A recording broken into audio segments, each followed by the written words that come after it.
आणि शुद्धीत आणायचं म्हणून त्याला काही ड्रग्ज दिल्या गेले आणि मग अल्टिमेटली तो शुद्धीत आला. आल्यानंतर त्यांनी पहिला प्रश्न डॉक्टरांना विचारला की तुम्ही मला कोणते ड्रग्ज दिले. डॉक्टरांनी जे इंजेक्शन दाखवले, गंमत अशी की तो त्या सगळ्या ड्रग्सचा पण ऍडिक्ट होता. मग डॉक्टरांनी त्याला हळूहळू हळूहळू हळूहळू करून त्याच्याकडनं ड्रग्सची लिस्ट काढून घेतली की तो किती ड्रग्सचा ऍडिक्ट आहे. तर साधारण म्हणजे ते व्हाईटनर आणि कफ सिरप पासून त्यांनी जे सुरू केलं तर तो 64 ड्रग्सचा ऍडिक्ट होता. सध्या महाराष्ट्रामध्ये तसं बघायला गेलं तर ड्रग्स ही खूप मोठी समस्या आहे, कारण ड्रग्स सगळ्यात पहिल्यांदा काय करतं तर तुमचं मेंटल स्टेबिलिटीला धक्का पोहोचवतं.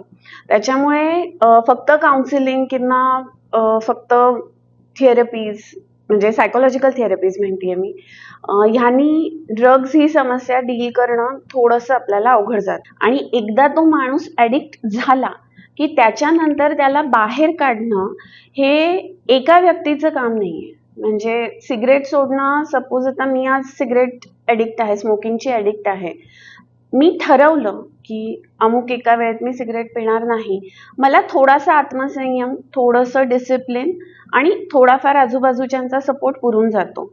अल्कोहोलचं पण तेच आहे की कदाचित थोडं जास्त एफर्ट्स लागतील आपल्याला, पण त्या पद्धतीने एक माणूस आत्मसंयमाने त्याच्यातून बाहेर येऊ शकतो.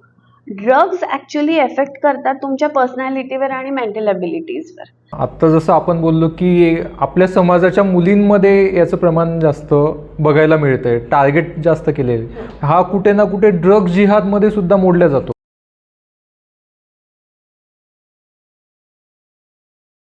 नमस्कार, मी लोकेश खैरनार, थिंक भारतमध्ये आपलं सर्वांचं स्वागत. आज आपल्यासोबत रश्मिताई पाठक आहेत. त्या आपल्यासोबत आज महाराष्ट्रातील ड्रग समस्या या विषयावर चर्चा करणार आहेत. तर जेव्हा ड्रग्ज आपण म्हणतो तर व्यवसायाने मी सायकोलॉजिस्ट आहे, काउन्सिलर. तर आमचं काम मुख्य काय असतं की जेव्हा आमच्याकडे एखादी व्यक्ती येईल तेव्हा ती मेंटली स्टेबल असली पाहिजे, बॅलन्स्ड असली पाहिजे.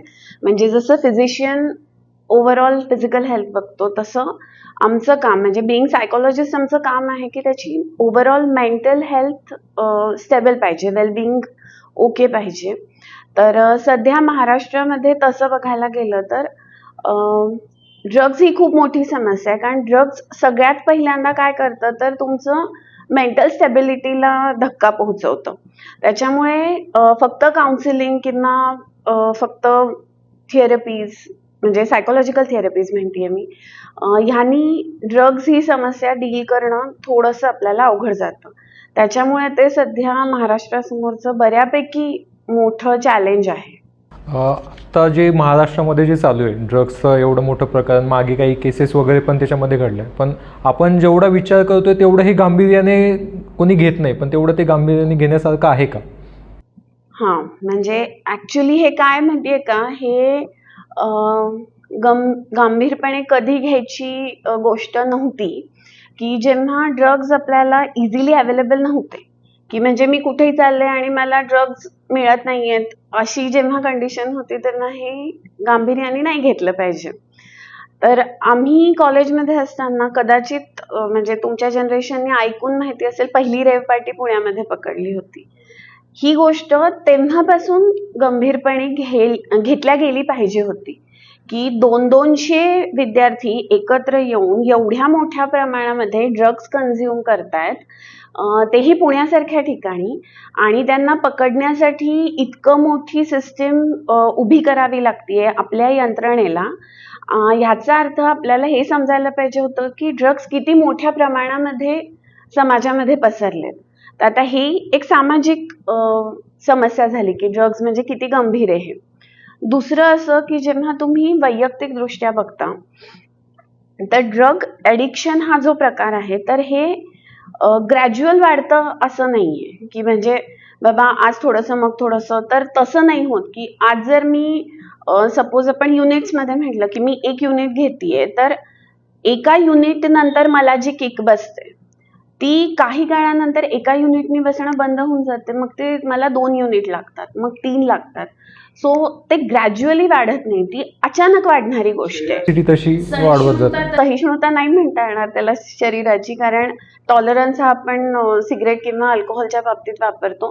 गरज ती शरीराची त्या पद्धतीने वाढत जाते तेवढी किक बसण्यासाठी. त्याच्यामुळे ड्रग ही समस्या अशी आहे की ते एकदा आलं की ते राहतं, आणि त्याच्यानंतर म्हणजे ॲडिक्शन झाल्यानंतर ते समजणं तसं अवघड असतं. कारण म्हणजे सिगरेट कसं पिलेली दिसते, दारू चढलेली दिसते, ड्रग्सचं खूपदा लक्षातच येत नाही की मेंटली बॅलन्स नाहीये माणूस का अजून काही आहे, मूड स्विंग्स होतात, नक्की कळत नाही आजूबाजूच्यांना. त्याच्यामुळे ते अगदी हायली ॲडिक्टेड होईपर्यंत आपल्या लक्षात येत नाही, आणि एकदा तो माणूस ॲडिक्ट झाला की त्याच्यानंतर त्याला बाहेर काढणं हे एका व्यक्तीचं काम नाहीये. म्हणजे सिगरेट सोडणं, सपोज आता मी आज सिगरेट ॲडिक्ट आहे, स्मोकिंगची ॲडिक्ट आहे, मी ठरवलं की अमुक एका वेळेत मी सिगरेट पिणार नाही, मला थोडासा आत्मसंयम, थोडंसं डिसिप्लिन आणि थोडाफार आजूबाजूच्यांचा सपोर्ट पुरून जातो. अल्कोहोलचं पण तेच आहे की कदाचित थोडं जास्त एफर्ट्स लागतील आपल्याला, पण त्या पद्धतीने एक माणूस आत्मसंयमाने त्याच्यातून बाहेर येऊ शकतो. ड्रग्ज ॲक्च्युली एफेक्ट करतात तुमच्या पर्सनॅलिटीवर आणि मेंटल ॲबिलिटीजवर. त्याच्यामुळे त्याच्यातून बाहेर निघणं हे एका व्यक्तीसाठी ऑलमोस्ट अशक्य आहे. मग त्याच्यासाठी परत त्याला थेरपीज लागतात, त्याला डी ॲडिक्शन सेंटर लागतं, त्याला सोसायटीचा सपोर्ट लागतो, त्याला त्याच्या अवतीभोवतीच्यांचा सपोर्ट लागतो. मग एका व्यक्तीसाठी प्रत्येक वेळी एवढी यंत्रणा उभं करणं प्रॅक्टिकली पण आपल्याला शक्य नसतं. म्हणजे जनरली असं होतं त्याच्यामुळे की ड्रग ॲडिक्ट झाला म्हणजे खूप गंभीर झालं, कारण त्या एका व्यक्तीसाठी एवढं सगळं खर्च होत राहतं. त्याच्यामुळे ती म्हणजे कधीतरी पूर्वी समस्या ती गंभीर नसेल, पण आता जसं मघा तू म्हटला की पाड्यापर्यंत जर ड्रग्स पोहोचलेत आणि ते जर आपल्याला अगदी दुकानामध्ये गेल्यासारखे अवेलेबल होत आहेत, तर मग ऑब्व्हियसली अवघड आहे, कारण त्याचं कन्झम्पशन वाढत जाणार, त्याचं ॲडिक्शन वाढत जाणार, आणि त्याच्यातनं बाहेर काढण्यासाठी पुरेशी यंत्रणा आपल्याकडे आत्ता तरी अवेलेबल नाही. सोशल टॅबू हा एक भाग परत येतोच त्याच्यामध्ये की ड्रग ॲडिक्टला मदत कोण करणार अल्टिमेटली, कारण अजूनही आपलं थोडंसं साधारण डिफेन्सिव्ह असण्याकडे फॅमिलीचं आहे की नाही सांगणार आपण की हा ड्रग ॲडिक्ट झाला म्हणून. सो ती बऱ्यापैकी गंभीर समस्या आहे. आता आपण बघतो की तरुण मुलं यामध्ये जास्त अडकत आहे आणि तरुण मुली पण मग हे फक्त तरुणांपुरतंच आहे की अजून याच्यामध्ये कोण कोण अडकू शकतं असं तुम्हाला वाटतं? नाही, ॲक्च्युली म्हणजे तरुण पूर्वी जेव्हा आम्ही काउन्सिलिंग शिकत होतो तेव्हाची गोष्ट आहे की तेव्हा तरुणांना टार्गेट केलं जायचं. म्हणजे आमच्या डी ॲडिक्शन सेंटरमध्ये एक मुलगा आला होता, तर तो पूर्ण म्हणजे शुद्धीतच नव्हता, काहीच, he was not in his census by any means. तर त्याला उचलून वगैरे आणलं होतं, आणि डॉक्टरांनी जे मेडिकल हे करायचं म्हणून आधी हॉस्पिटलला नेलं, मग त्याला डिटॉक्सिफिकेशन करायचं आणि शुद्धीत आणायचं म्हणून त्याला काही ड्रग्ज दिल्या गेले, आणि मग अल्टिमेटली तो शुद्धीत आल्यानंतर त्यांनी पहिला प्रश्न डॉक्टरांना विचारला की तुम्ही मला कोणते ड्रग्ज दिले. डॉक्टरांनी जे इंजेक्शन दाखवले, गंमत अशी की तो त्या सगळ्या ड्रग्सचा पण ॲडिक्ट होता जे त्याला चढवल्या गेले होते, म्हणजे बॉडी क्लीन करण्यासाठी जे चढवल्या गेले होते. एक्झॅक्टली. मग डॉक्टरांनी त्याला हळूहळू करून त्याच्याकडनं ड्रग्सची लिस्ट काढून घेतली की तो किती ड्रग्सचा ॲडिक्ट आहे. तर साधारण म्हणजे ते व्हाईटनर आणि कफ सिरप पासून त्यांनी जे सुरू केलं, तर तो 64 ड्रग्सचा ॲडिक्ट होता. म्हणजे त्याच्यापैकी कोणतेही गोष्ट म्हणजे हे नाही मिळालं तर हे नाही तर हे नाही तर हे, असं करून करून त्याच्या बॉडीला ती सवय त्यांनी लावून घेतली होती. पण म्हणजे ती आयडियल केस म्हणून मी लक्षात ह्याच्यासाठी ठेवली की ultimately he came out of it. पण त्याला जेव्हा पहिल्यांदा आम्ही बघितलं होतं तर त्यांनी पूर्ण बॉडीवरती त्याच्या टॅटूज करून घेतले होते. So I ask him reason. तर त्यांनी असं सांगितलं की जनरली ते ड्रग्ज इंजेक्ट करतात, तर जेव्हा त्याला ते ड्रग्ज घ्यायचं क्रेविंग खूप जास्त व्हायचं तेव्हा त्याची स्किन पण त्या पद्धतीने रिॲक्ट व्हायला लागायची की त्याला ते टाचण्या टोचून आणि ह्याची गरज होती. तर त्याच्यासाठी every single time when he use to crave for drug, तो स्वतःला एक टॅटू करून घ्यायचा की ॲटलिस्ट ती स्किनचं कार्विंग तरी त्याचं दिसायला. हां. सो ते त्याच्याकडे बघून ते लक्षात आलं की जर ह्याच्यामध्ये तो इतका ॲडिक्ट होऊ शकत असेल, तर आता ही गोष्ट साधारण 20 वर्षांपूर्वीची, तो तेव्हा 17-18 वर्षांचा आपण कन्सिडर करू, म्हणजे आज तो 40शीचा. म्हणजे ॲक्टिव्ह पॉप्युलेशन महाराष्ट्रामध्ये किंवा भारतामध्ये जेवढं आहे त्याच्यापैकी कोणीही ड्रगचं आयदर पास्टमध्ये किंवा आत्ता ॲडिक्ट असण्याची खूप जास्त शक्यता आहे. कारण हे लोण तेव्हापासून आलंय, म्हणजे ते आपल्याला आता कळतंय कारण आपण आता त्याच्या बाबतीत अवेअर झालोय. पण जे एकूण ड्रगची सिस्टीम आहे ती आपल्या 2 पावलं पुढे, त्यांनी हे काम 20-25 वर्षांपूर्वीच सुरू केलेलं आहे. सो आता ते अशा ह्याच्यात आहेत की जेवढी सो कॉल्ड ॲक्टिव्ह पॉप्युलेशन आहे की एक 16-17 वर्षापासून 50 पर्यंत कोणतीही व्यक्ती ड्रगच्या ह्याच्या खाली येऊ शकते आणि कदाचित असूही शकते काही प्रमाणामध्ये. आता आपण बघतो की काही रॅकेट्स याच्यामध्ये काम करतात की ते ठरवून लोकांना टार्गेट करणं, तरुण मुलांना टार्गेट करणं. मग हे काही ठराविक पर्सनॅलिटी असलेल्या लोकांनाच टार्गेट करतं की सर्वांनाच? नाही, याच्यामध्ये एक थोडासा विषय असा आहे की ड्रग्स हे 2 पद्धतीने टार्गेट केलं जातं समाजामध्ये. म्हणजे त्यांचा काय म्हणतो टार्गेट जे पॉप्युलेशन आहे ते 2 प्रकारे सिलेक्ट करतात.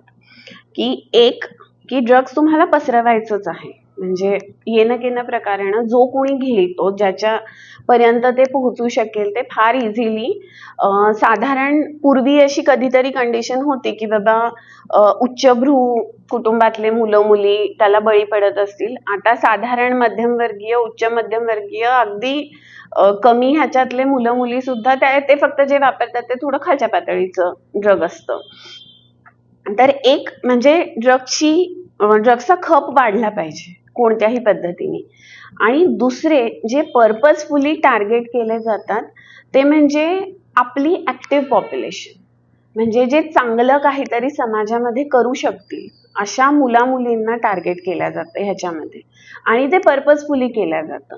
म्हणजे 20-25 वर्षाचा मुलगा खूप ब्राईट आहे, खूप काय म्हणू आपण त्याच्या ओव्हरऑल अचीवमेंट्स खूप चांगल्या आहेत, किंवा मग त्याच्या फॅमिलीकडे बघूनही तुम्हाला असं वाटणार नाही की हा ड्रग ॲडिक्ट असू शकतो, तर त्याला मुद्दाम टार्गेट केलं जाईल. म्हणजे आमच्याकडे जी केस आली होती तो CA होता आणि चांगल्या मार्क्सही CA पास केलं होतं त्यांनी. तर आता आपण समजू शकतो की ज्या व्यक्तीला CA पास आउट जो होऊ शकतो तो त्याची इंटेलेक्च्युअल ॲबिलिटी चांगलीच आपण कन्सिडर करू, मेंटल ॲबिलिटी व्यवस्थित, ज्या फॅमिलीला तो बिलॉंग करतो ती पण फॅमिली सुशिक्षितच असणार. CA सारखा कोर्स तो अडॉप्ट करून कम्प्लीट करतोय म्हणजे. पण गंमत अशी की त्याला पर्पजफुली ॲडिक्ट केल्या गेलं त्या गोष्टीचं. कारण काय होतं की जेव्हा एक व्यक्ती ह्या पद्धतीचा उच्च शिक्षित एक व्यक्ती जेव्हा ॲडिक्ट होतो तर साधारण समाजामध्ये त्या गोष्टीचं डिसेन्सिटायझेशन होऊन जातं. की आता हे कसं, तर पूर्वी कधीतरी आपल्या ह्याच्यामध्ये राजस्थानमध्ये एक गाव आहे, तर पूर्वी कधीतरी तिथून एखादी मुलगी समजा परधर्मीयाच्या एखाद्या मुलासोबत पळून गेली, तर काय व्हायचं की त्या गोष्टीचा खूप मोठा बोभाटा व्हायचा आणि मोठ्या प्रमाणात त्याचं रिॲक्शन यायची फॅमिलीकडनं, गावाकडनं वगैरे. नंतर काय झालं, ह्या कुटुंबांना पर्पजफुली टार्गेट करणं सुरू झालं. आज अशी कंडिशन आहे की त्या गावातल्या प्रत्येक घरातली एक मुलगी परधर्मीय सोबत आहे. तुम्ही काय केलं, डिसेन्सिटाईज केलं. म्हणजे एक गोष्ट तुम्हाला वाईट कधी दिसते की जेव्हा एकच कुणीतरी वेगळा त्याच्यातनं स्टँड होतो ती गोष्ट तुम्हाला वाईट दिसायला लागते. अजून एखादा झाला तुमची सेन्सिटिव्हिटी कमी होते, अजून कोणीतरी झाला तुमची अजून सेन्सिटिव्हिटी कमी होते. असं करून करून करून करून समाजासमोर एक पिक्चर उभं करायचं की नाही बाबा हे काहीतरी होऊ शकतं, म्हणजे कोणाच्याही बाबतीत हे होऊ शकतं. त्याच्यामुळे बॉर्डर लाईनवरचे जी ॲक्टिव्ह पॉप्युलेशन आहे ती ह्या गोष्टीचा सिरियसनेस एक्सेप्ट करायला कचरत नाही, की तिला वाटतं हे सिरियस नाहीच आहे. म्हणजे तो सीए होता, तो पण ऍडिक्ट झाला. आमच्याकडे एक डॉक्टर आले होते, ते तर म्हणजे त्यांच्या बायकोच्या फ्युनरलला he was like completely on high ठरवून स्पिरिट. असे प्रतिष्ठित लोकांना याच्यामध्ये अडकवण्यात येतं. आपल्याला काय वाटतं की मी एकटा थोडी आहे. आपल्याला दुःख सगळ्यात जास्त कधी होतं एखाद्या गोष्टीचं, म्हणजे परीक्षेत मी एकटी नापास झाले वर्गात तर मला फार वाईट वाटेल. माझ्यासोबत अजून 10 जण नापास झाले तर माझ्या वाईट वाटण्याची ही खूप कमी असते. हे तसं आहे की मी एकटा ऍडिक्ट आहे का, मी एकटा विचार करेन का नाही, तो पण ऍडिक्ट आहे, तो पण आहे, त्याचं माहितीये मला, ह्याचं माहितीये मला. सो ही ऍक्टिव्ह पॉप्युलेशन डिसेन्सिटाईज होऊन जाते, त्याच्यामुळे त्यांना हे सोपं जातं.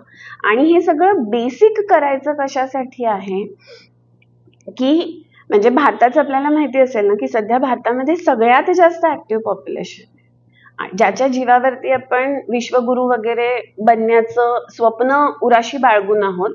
तर हे सगळे स्तंभ आहेत त्याची. ही सिस्टमॅटिक तुम्ही ते स्तंभ कापताय की एक चांगला माणूस कापला, दुसरा कापला, तिसरा कापला, चौथा कापला. सो ड्रग खपवणं वगैरे ही वेगळी गोष्ट आहे. हे सिस्टमॅटिक युद्ध केल्या जात आहे आपल्या विरुद्ध की नाही, आम्ही तुमच्या पॉप्युलेशनला ह्या पद्धतीने संपवू शकतो, डिॲक्टिव्ह करू शकतो. सो ह्याच्यामध्ये कोणीही असू शकतं. ऍक्टिव्ह पॉप्युलेशन जास्त. पर्सनॅलिटी फॅक्टर जे म्हटल्या गेले ना, ते मुलांपेक्षा मुलींच्या बाबतीत जास्त वर्क होतात.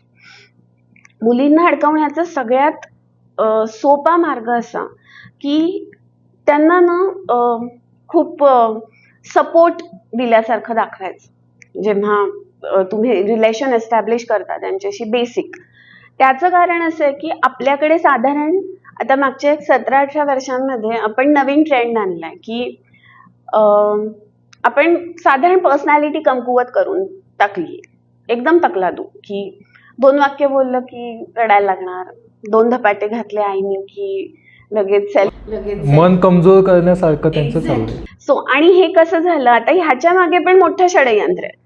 सायकोलॉजी असं सांगतं, असं म्हटलं जातं. आता सायकोलॉजीचा अभ्यास तुम्ही जर केला तर त्याच्यामध्ये पनिशमेंट आणि रिइन्फोर्समेंट दोन्ही गोष्टी इक्वली ट्रीट केलेल्या आहेत. म्हणजे जिथे गरज आहे तिथे शिक्षा द्या, जिथे गरज आहे तिथे रिइन्फोर्समेंट द्या. आपण सांगताना काय सांगितलं की नाही, सायकोलॉजी शिक्षा करायला नाही म्हणतं मुलांना. आता शिक्षा कोणत्या पद्धतीची असावी हे पालक ठरवण्या एवढे सुजाण पाहिजेत, हे बरोबर आहे. पण आपण शिक्षाच करू देत नाही. वाईट बोलायचं नाही, वाईट सांगायचं नाही, चुकलं तर बोलायचं नाही. म्हणजे गरजेपेक्षा जास्त त्यांचा इगो जपायचा, गरजेपेक्षा जास्त त्यांचं एक इम्युन सिस्टीम जी असते, स्ट्रॉंग राहण्याची शक्यता जी असते ती कमी करून टाकायची.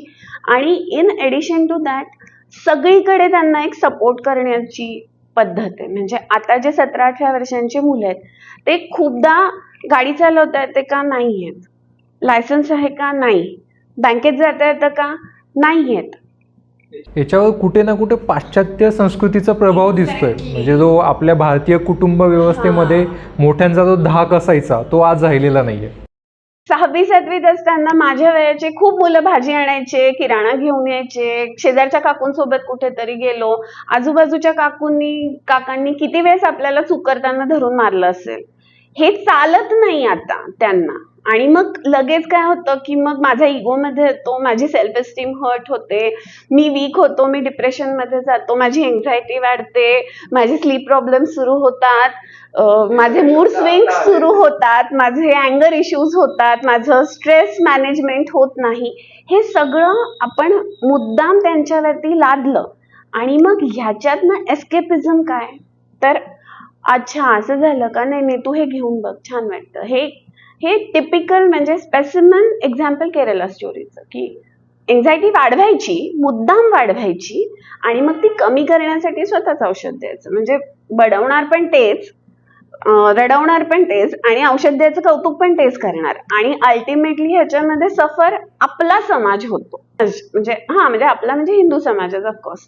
तर ह्याच्यामध्ये अल्टिमेटली आपला समाज सफर होतो. आणि मुली फार इझिली अडकतात, कारण त्यांना ते दाखवलं जातं ना, बाई तू वीक आहेस, तुला गरज आहे, हे कर, ते कर, ह्यानी चांगलं वाटेल, त्यानी चांगलं वाटेल.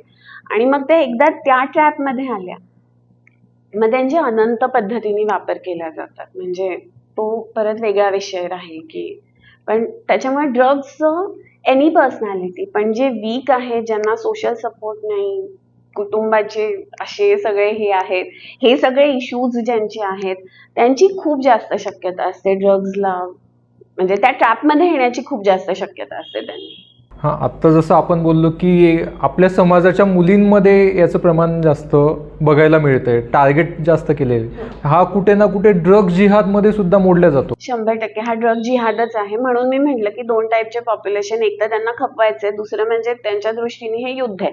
जिहाद म्हणजे युद्ध कन्सिडर करतात हे लोक. ड्रग जिहाद म्हणजे आता लव्ह जिहादचं काय झालंय, लव्ह जिहादच्या बाबतीत बऱ्यापैकी अवेअरनेस आलेला आहे आता, आणि काही प्रमाणामध्ये म्हणजे एक 30 वर्षांपूर्वी लव्ह जिहादचं काम करणं जेवढं अवघड होतं तेवढं आता अवघड नाही राहिलेलं, कारण केसेस वाढल्या आहेत आणि आपण त्या बघू शकतो.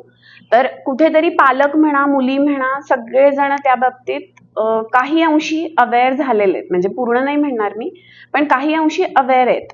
आता ड्रग जिहाद हा इंट्रोड्यूसच ह्याच्यासाठी केला गेलाय की जेव्हा मुलगी स्वतःहून रॅशनली विचार करतीये की नाही बाबा, हा मला अडकवण्याचा प्रयत्न करतोय, बेबी बेबी शोना शोना करून मागे बसतोय, गिफ्ट देतोय, हे करतोय, ते करतोय, मागे लागलाय, ती रॅशनली विचार करायला जेव्हा शिकते की नाही ह्याच्यात ह्याचं काय असेल, की नाही ह्याचं क्वालिफिकेशन काय, हा कोणत्या फॅमिलीला बिलॉंग करतो, मी तिथे सूट होते का, आता या सगळ्या गोष्टी जेव्हा मुली विचार करतात त्याच्यानंतर ऑब्व्हियसली लव्ह जिहादमध्ये अडकणाऱ्या मुलींची संख्या कमी होते.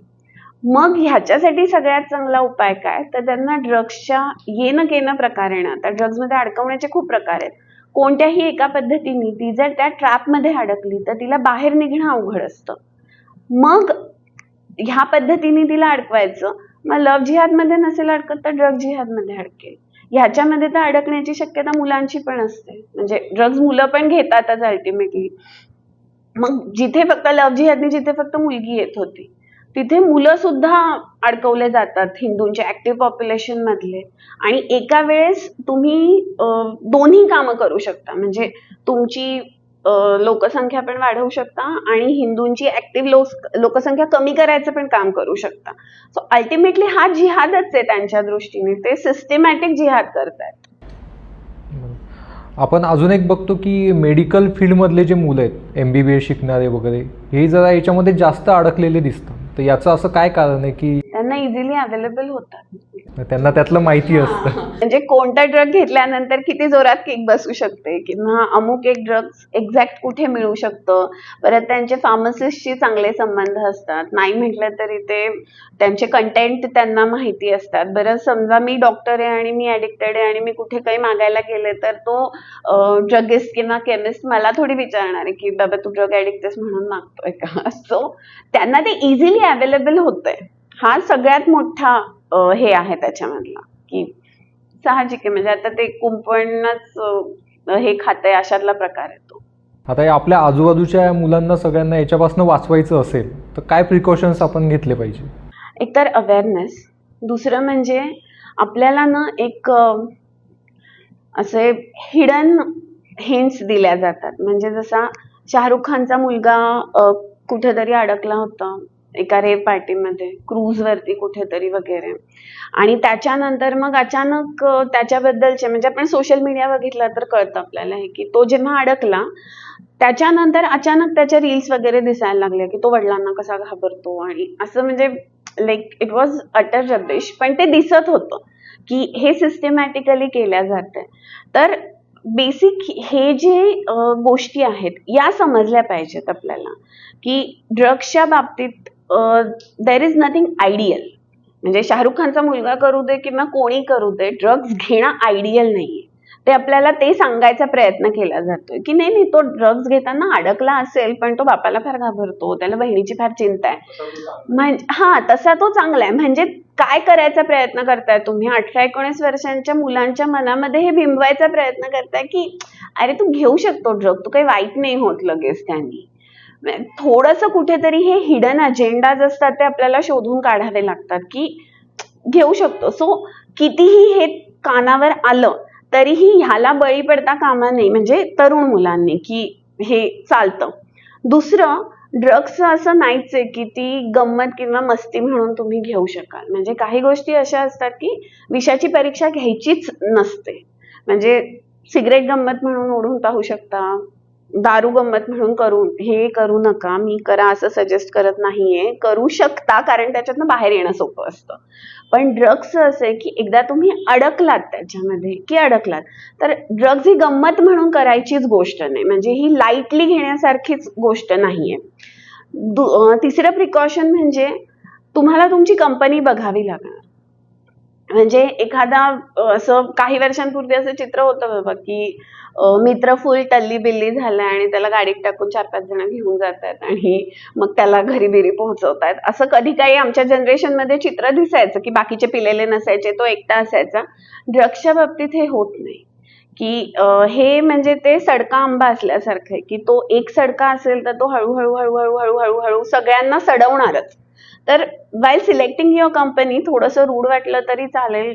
काही म्हणजे ह्या जनरेशनला रूढ असणं तर त्यांचं लाईक जेन झी मध्ये येते ही गोष्ट की आम्ही रूढ आहोत ही. सो इट्स व्हेरी नाईस की you being rude about that person, पण प्रिकॉशन्स म्हणून तुम्ही त्याच्यापासून लांबच राहा. So don't let drug enter in your life. आणि सेल्फ वर्थ समजून घ्यायची की मी इम्पॉर्टंट आहे, म्हणजे मीच इम्पॉर्टंट आहे असं नाही, पण मी इम्पॉर्टंट आहे. I am important for my family, I am important for my mother, my father, like my relatives. I'm important for this country ultimately. I have some responsibility towards family and country. एवढं लक्षात ठेवायचं. हे झालं ना, साधारण हे एक बिंबवल्या गेलं की अशा गोष्टींमध्ये माणूस इन्व्हॉल्व्ह होण्याची शक्यता कमी असते, कारण ते समजतं की हे सेल्फ डिस्ट्रक्टिव्ह मोडकडे जातोय. अजून एक गोष्ट, माय बॉडी माय रूल्स, माय लाईफ माय रूल्स हा प्रकार प्रचंड हॉरिबल आहे.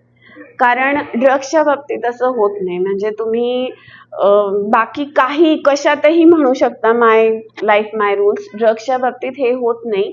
तुम्ही तुमची लाईफ म्हणून ते एकदा टेस्ट करता. After that it is only drug that governs your life.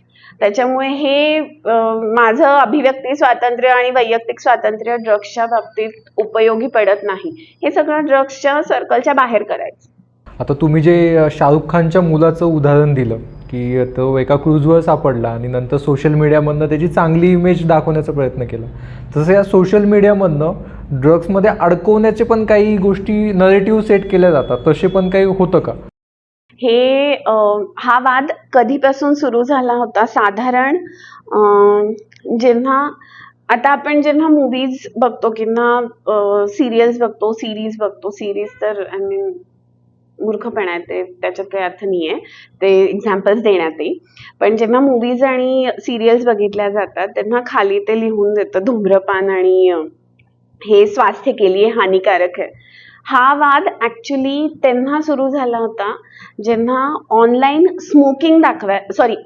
Smoking दाखवायला सुरू झालं होतं की तुम्ही एखाद्या लाईक ब्रॉडकास्ट सुरू आहे आणि त्याच्यामध्ये तुम्ही स्मोकिंग दाखवताय. सो तेव्हा अख्खं बॉलिवूड म्हणजे संपूर्ण बॉलिवूड त्याच्या विरुद्ध उभं राहिलं होतं आणि प्रत्येक जण येऊन सांगत होता की मी काही स्मोक ह्याच्यासाठी करत नव्हतो, की म्हणजे मागच्या जनरेशनचं नाव घेऊन लाईक अमिताभ बच्चन सांगत होता की मी स्मोकिंग ह्याच्यासाठी नाही स्टार्ट केलं की दिलीप जी घेत होते, किंवा शाहरुख खान येऊन सांगत होता मी काही स्मोकिंग ह्याच्यासाठी करत नाही की अमित जी घेत होते. सो बेसिक ते काय करत होते तेव्हा की मी तर करणारच तुमच्या समोर स्मोकिंग, पण तुम्हाला माहिती नसताना सुद्धा हे लोक स्मोकिंग करायचे, तेव्हा सुद्धा तुम्ही त्यांना हिरो म्हणून एक्सेप्ट केलंच. त्याच्यामुळे ते एक सेन्सिटाईज करून टाकलं त्यांनी. सो आता आपण अगदी सर्रास स्मोकिंग आणि ड्रिंकिंग बघतो सिरियल्स मध्ये आणि सिनेमांमध्ये. हा एक अजेंडा की ते करतातच, म्हणजे ते दाखवणारच तुम्हाला 10 वेळेस ती गोष्ट दाखवणार जोपर्यंत समोरचा त्या गोष्टीच्या बाबतीत असंवेदनशील होत नाही. दुसरं म्हणजे साधारण आपण जर एन्जॉयमेंटच्या कल्पना जर बघितल्या सोशल मीडियावरती दिसणाऱ्या, तर या रेव पार्टीशी खूप मिळत्या जुळत्या असतात की आजूबाजूला चित्रविचित्र लाईट सुरू आहेत आणि लोक बेहोश होऊन नाचतात. ही जी किक बसते, ती इकस्टसीवाली जी किक रेव पार्टीवाल्यांना मिळते, तुम्ही ह्या लेवलचं एन्जॉय करू शकता, पण ते एन्जॉय करण्यासाठी तुम्हाला ह्या लेवलवरती यावं लागेल. सो तुम्हाला ते परत तिकडे घेऊन जातात, म्हणजे सिस्टमॅटिकली घेऊन जातात. बरं, आयुष्य एन्जॉय करण्याचं त्यांच्या दृष्टीने ते एकच पद्धत आपल्याला सांगतात की पिऊन टल्ली व्हा अदरवाईज मग ड्रग्ज घेऊन हवेत जा.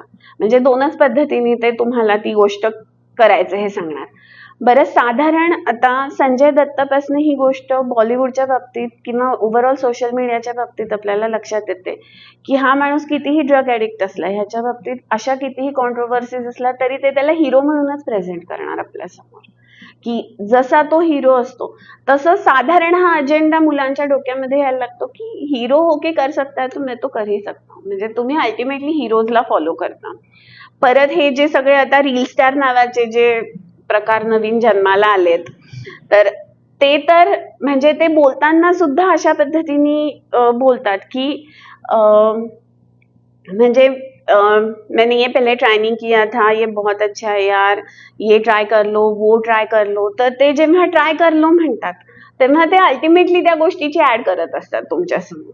याच्या व्यतिरिक्त एक साधारण हे जे स्वातंत्र्याचं भूत आहे की मैं मम्मी की नहीं मानती, मैं पापा की नहीं मानती, being rebellious is your right, किंवा freedom is my birth right. म्हणजे ते टिळकांनी कोणत्या अर्थाने म्हटलं होतं आणि हे लोक त्याचा काय अर्थ लावतात.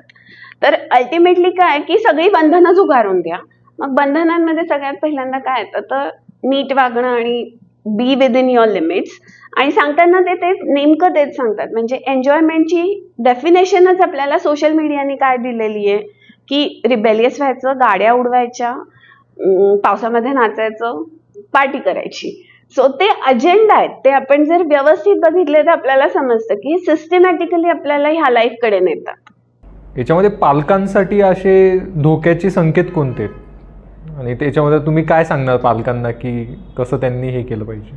मुलामध्ये जे एस्केपिझम, म्हणजे मुलगा मुलगी, मी मूल या अर्थाने म्हटलं की मुलामध्ये एस्केपिझम डेव्हलप होतंय की एखाद्या ह्याच्यापासून सिच्युएशन पासून जर तो पळून जायचा प्रयत्न करतोय तर.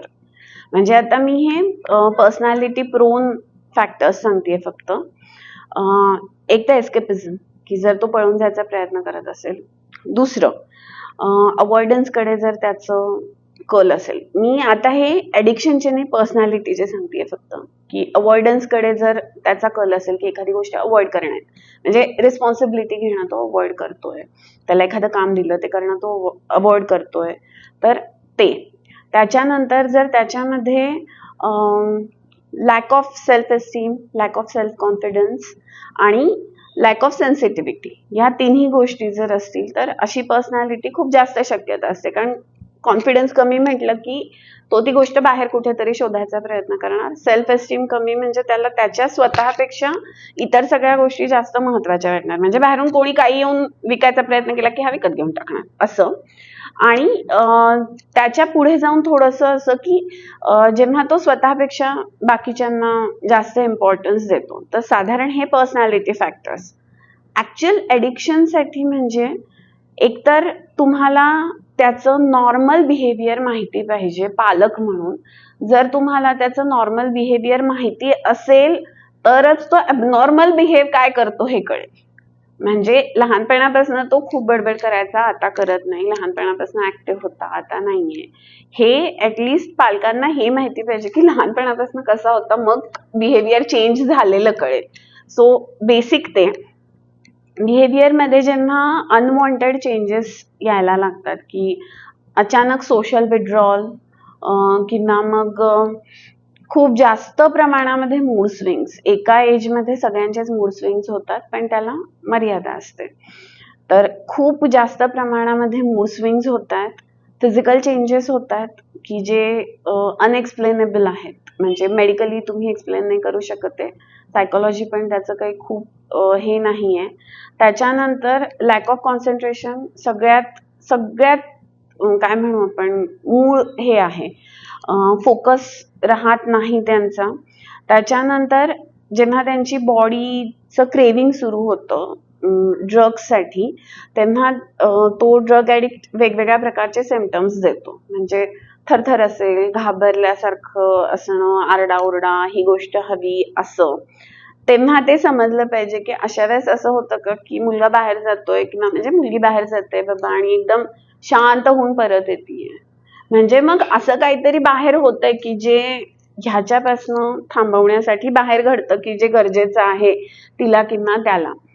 त्याच्यानंतर जर पूर्ण रुटीन तुम्हाला माहिती नाहीये, त्याच्या रुटीनमध्ये जर काही ब्लॅक स्पॉट्स असतील कुठेतरी, तर ती एक गोष्ट माहिती पाहिजे की नक्की काय होऊ शकतं. आता हे ब्लॅक स्पॉट्स याच्यासाठी की नॉट नेसेसरी की प्रत्येक वेळेस ते ड्रग ॲडिक्शनच असू शकतं, पण हे असं होतं की 18-19 वर्षाच्या मुली बाहेर जातात, आता तर 14-15 वर्षांच्या मुली पण त्या कुठे जातात, कोणासोबत जातात, काय करतात काहीच माहिती नसतं. आणि ऑल ऑफ अ सडन जेव्हा काहीतरी अचानक त्यांच्या अंगावर येतं, म्हणजे मुलीची प्रेग्नन्सी किंवा ती अचानक येऊन सांगते की बळजबरी झाली, रेप झाला, अशा पद्धतीचं, तर ते ब्लॅक स्पॉट्स माहिती पाहिजेत तुम्हाला की हा पिरियड असा असतो की जेव्हा ह्याच्याकडे कोणाचंच लक्ष नसतं किंवा हा कुठेच नसतो.